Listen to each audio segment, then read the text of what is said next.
उषा का सगा बेटा सुनील और बहू कीर्ति उन्हें उनके सौतेले बेटे के साथ छोड़कर जा रहे होते हैं। बेटा, तेरी जब कमाई बढ़ जाएगी कम से कम तब तो मुझे तू लेने आ जाना। हाँ हाँ माँ, क्यों नहीं। चलो भी, अब कितना लेट कर दिया है, टैक्सी इंतजार कर रही है बाहर। हाँ हाँ चलो। सुनील और कीर्ति चले जाते हैं और उषा उन्हें जाता हुआ देख उदास हो जाती है। तभी वहां निशा आ जाती है। अपनी सास को उदास देख निशा उनके पास जाती है। क्या हुआ मम्मी जी, आप तो बहुत सगा बेटा करती थी। आपके सगे बेटे ने तो आपको छोड़ दिया और चले गए अपनी अलग गृहस्थी बसाने। देख बहू, मेरे बेटे को कुछ भी कहने की जरूरत नहीं है। मुझे यकीन है कि जब उसकी तनख्वाह बढ़ जाएगी तो वो मुझे लेने जरूर आ जाएगा। हाँ, ये भी देख लेंगे कि वो लोग आपको वापस लेने आते हैं या नहीं। तब तक तो आप भी यहीं हो और मैं भी। उषा अपने बेटे के ना होने से बहुत ही उदास रहने लगती है। उन्होंने खाना खाना भी छोड़ दिया। सुनिए जी, मम्मी जी ने आज भी कुछ नहीं खाया। जब भी खाने के बारे में पूछती हूँ तो कह देती हैं भूख नहीं है और अपने कमरे में ही बैठी रहती हैं। ये सुनकर ऋषभ अपनी माँ के पास खाना लेकर जाता है। माँ, सुनील बेटा आ गया तू? ओह, तू है। माँ, मैं खाना लाया हूँ, खा लीजिए प्लीज। आप ऐसे भूखी रहेंगी तो बीमार पड़ जाएंगी। मुझे भूख नहीं है, ले जा तू खाना। ठीक है, फिर जब तक आप नहीं खाएंगी मैं भी नहीं जाने वाला यहाँ से। अरे तू क्यों जिद करता है? कहा ना मुझे भूख नहीं है। अरे मम्मी जी, आप खा भी लीजिए ना, ये कितने प्यार से आपको खिला रहे हैं, उसकी तो कदर कर लीजिए कम से कम। अरे तू क्यों बीच में हमेशा अपनी टांग अड़ाती है? ठीक है, लाओ दे दो। कम से कम खाने के बाद तुम दोनों तो इस कमरे से जाओगे। उषा खाना खा लेती है और ऋषभ और निशा ये देखकर खुश हो जाते हैं। चलो, कम से कम माँ ने खाना तो खा लिया। उषा एक दिन सुनील को फोन मिलाती है। हेलो बेटा सुनील, तू घर मिलने आ जाना बहू को लेकर। कितने दिन हो गए, बहुत मन कर रहा है मेरा। हाँ हाँ ठीक है माँ, ऑफिस में बहुत काम है, टाइम मिला तो आ जाऊंगा। सुनील फोन काट देता है। हेलो सुनील बेटा। सुनील की बात सुनकर उषा उदास हो जाती है।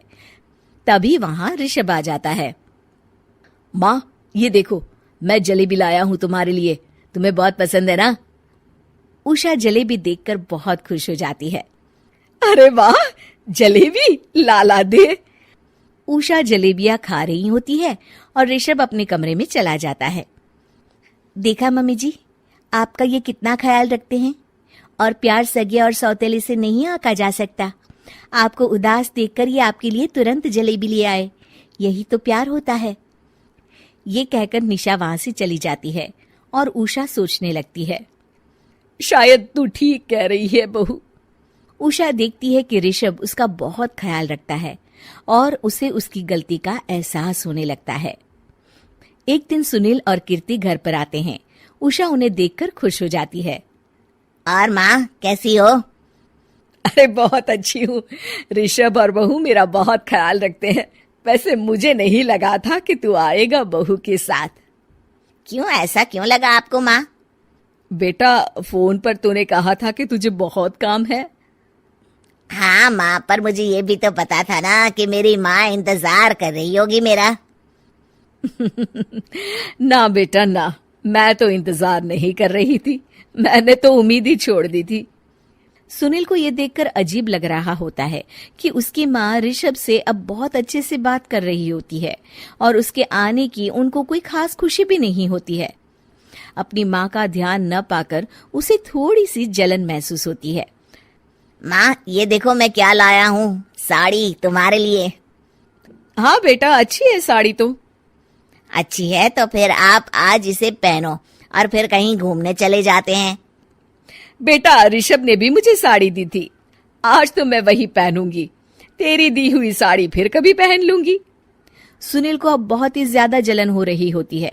उसे समझ नहीं आता कि अपनी माँ का ध्यान फिर से कैसे वो अपनी तरफ खींचे। रात हो जाती है और उनके जाने का वक्त आ जाता है। माँ, चलो अपना सामान बांधो और हमारे साथ चलो। कीर्ति ये सुनकर चौंक जाती है। ये क्या कह रहे हैं आप? हम सासू माँ को लेने थोड़ी ना आए थे। अरे तुम चुप हो जाओ। माँ चलो जाओ, अपना सामान बांध लो। आप मेरे साथ आ रही हो, मैंने कह दिया तो कह दिया। अरे पर बेटा, तेरी तो तनख्वाह कम है, मैं तुझ पर बोझ नहीं बनना चाहती। अरे मुझ पर बोझ नहीं हो माँ, बस आप चलो ना, मैं लेकर ही जाऊंगा आपको। नहीं बेटा, अब मैं नहीं आना चाहती। मैं तो अब ऋषभ और बहू के साथ ही रहूंगी। ये सुनकर ऋषभ चौंक जाता है। ये क्या कह रही हो माँ? हाँ बेटा, मैं कहीं नहीं जाने वाली अब। माँ, अब सच में नहीं जा रही? नहीं बेटा, मैं तो तेरे पास ही रहूंगी अब, और जो प्यार मैं तुझे नहीं दे पाई वो सब दूंगी बेटा। ऋषभ और उसकी माँ गले मिलते हैं और निशा खुश हो जाती है।